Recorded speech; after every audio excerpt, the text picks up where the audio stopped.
الحمد لله الذي أبدى الأفلاك والأرضين، والصلاة والسلام على من كان نبيا وعالما بين الماء والطين، وعلى آله وأصحابه أجمعين. أما بعد، فأعوذ بالله من الشيطان الرجيم. بسم الله الرحمن الرحيم. لا إكراه في الدين. صدق الله العظيم. جناب صدر، حاضرین جلسہ، معزز علماء کرام و دانشوران عظام، جو آیت کریمہ میں نے آپ حضرات کے سامنے تلاوت کی ہے، اس کا ترجمہ یہ ہے کہ دین میں کوئی زور و زبردستی نہیں.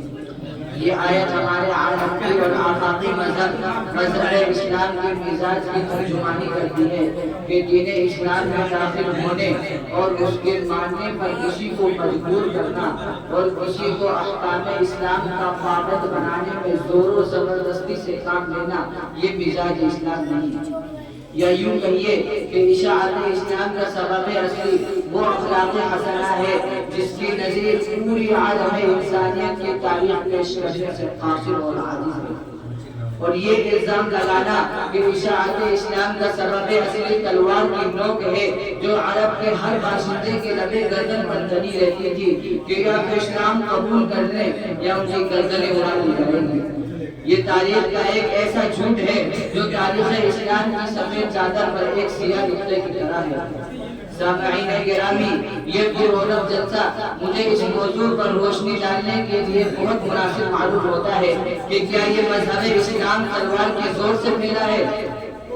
محترم سامعین کرام، جب تاجدار بطحہ نے فاران کی چوٹیوں سے نغمۂ توحید سنایا اور کفرستان میں وحدانیت کا پیغام پہنچایا تو دوست دشمن بن گئے، اپنے فرائے ہو گئے. امین کہنے والے رہزن کہنے لگے، آپ پر جان چھڑکنے والے آپ کے جان کے دشمن ہو گئے.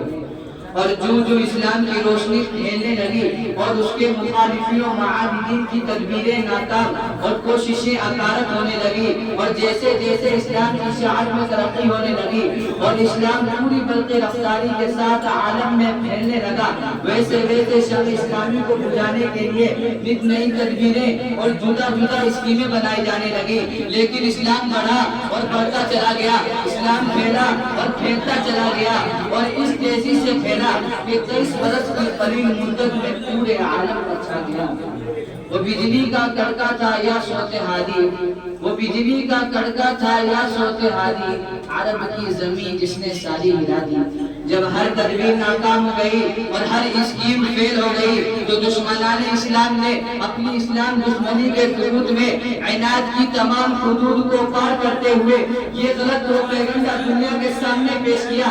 اسلام کی اشاعت بطور شمشیر ہوئی ہے، لیکن اس جھوٹ سے لبے پروپیگنڈا کو باطل کرنے کے لیے لفظ اسلام ہی کافی ہے، کیونکہ اسلام نام ہے امن و امان کا، اسلام نام ہے صلح و آشتی کا، اسلام نام ہے اخوت و محبت کا، اسلام نام ہے عدل و انصاف کا، اسلام نام ہے اخلاق و کردار کا.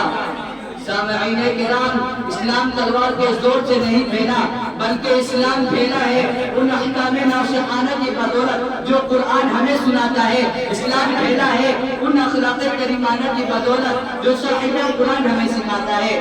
چنانچہ جب ہم احکام اسلام میں غور کرتے ہیں کہ اسلام جا بجا انسانیت کی خیر خواہی کرتا ہوا دکھائی دیتا ہے، کہیں آپسی بھائی چارے کا سبق دیتے ہوئے کہتا ہے یا ایھا الناس انا خلقناکم من ذکر و انثی، کہ ہم نے ساری دنیا کے انسانوں کو ایک ہی مرد و عورت سے پیدا کیا.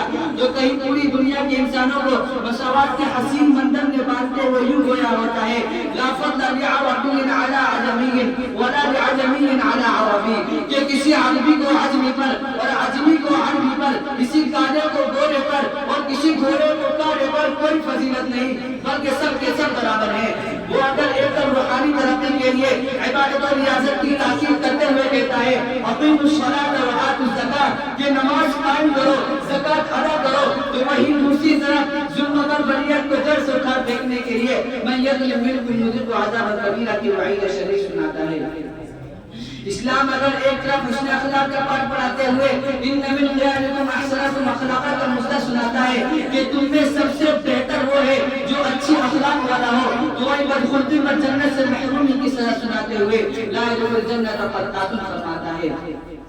حضرات یہ ہے اسلام کی وہ خصوصیات جنہوں نے ہر امیر و غریب، ہر کالے گورے، ہر چھوٹے بڑے کو اسلام کا گلدادہ گرویدہ بنا دیا۔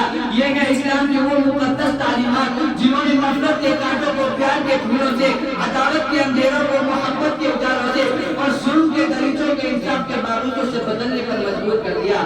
یہ ہے اسلام کے وہ پاکیزہ اصول جن کے بنا پر دشمنان اسلام پاسبان اسلام بن گئے، باغیان دین حامیان دین بن گئے، اسلام کو مٹانے والے اسلام پر ملنے والے بن گئے، شمع اسلامی کو بجھانے والے اس کو روشن کرنے والے بن گئے۔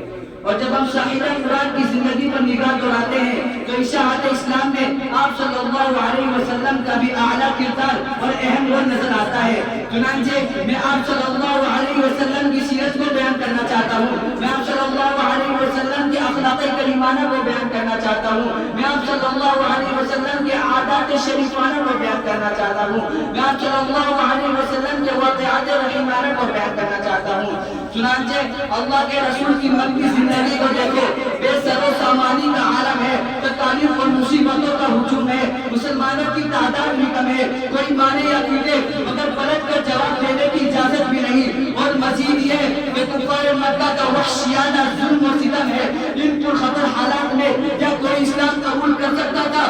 ارے قبول کرنا تو دور کی بات ہے، قبول کرنے کی سوچ بھی نہیں سکتا تھا۔ اور جو کچھ مسلمان ہو گئے تھے انہیں ایسی اذیتیں دی جاتی کہ خدا کی پناہ، کبھی گرم ریت پر سلایا جاتا، کبھی دیکھتے ہوئے انگاروں پر لٹایا جاتا، کبھی ستون سے مار کر مارا جاتا، کبھی جسم میں رسی باندھ کر دو جانوروں کو مخالف سمتوں میں چلایا جاتا، جس سے آدھا جسم ادھر اور آدھا ادھر ہو جاتا، الغاز و عذاب دیا جاتا، اسے جھیلنا تو درکنار دیکھنا بھی دشوار تھا۔ لیکن ان سب کے باوجود اسلام کا شجرہ طوبہ روز بروز ترقی کر رہا تھا، اسلام رفتہ رفتہ پھیل رہا تھا، اس کی جڑیں مضبوط ہو رہی تھی، وہ لوگوں کے دلوں میں اپنے سچے اور سادے رسول کا سکہ جما رہا تھا۔ بلکہ وہ مسلمان جنہیں عشرہ مبشرہ کا خطاب ملا، جنہیں خلافت کا اعزاز ملا، جنہیں السابقون الاولون کا مقام ملا، وہ انہی سب تکالیف کے زمانے میں مسلمان ہوئے جب اسلام لانا جرم سمجھا جاتا تھا، اسلام لانے پر مارا پیٹا جاتا تھا، طرح طرح کا عذاب دیا جاتا تھا، تب لوگ اسلام کیوں قبول کر رہے تھے؟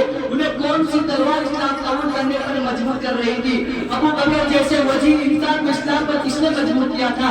عمر جیسے بہادر انسان کو اسلام پر کس نے مجبور کیا تھا؟ علی جیسے فاتح خیبر کو اسلام پر کس نے مجبور کیا تھا؟ حمزہ جیسے خالد بن ولید جیسے کمانڈر کو اسلام پر کس نے مجبور کیا تھا؟ نجاشی جیسے شہنشاہ کو اسلام پر کس نے مجبور کیا تھا؟ وہ مجبور کرنے والی چیز تلوار نہیں بلکہ اخلاق تھے۔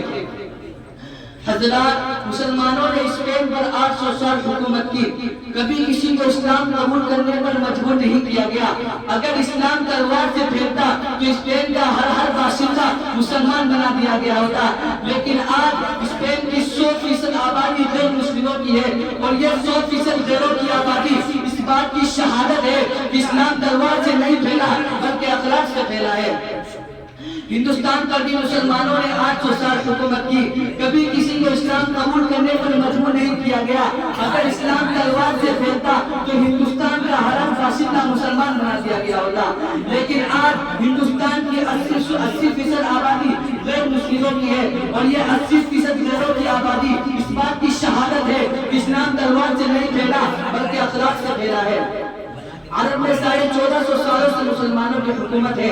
اگر اسلام تلوار سے پھیلتا تو عرب میں ایک بھی عیسائی موجود نہ ہوتا، لیکن آج عالم عرب میں 1 کروڑ سے بھی زیادہ عیسائی موجود ہیں جو اس بات کی شہادت دے رہے ہیں کہ اسلام تلوار سے نہیں پھیلا بلکہ اخلاق سے پھیلا ہے۔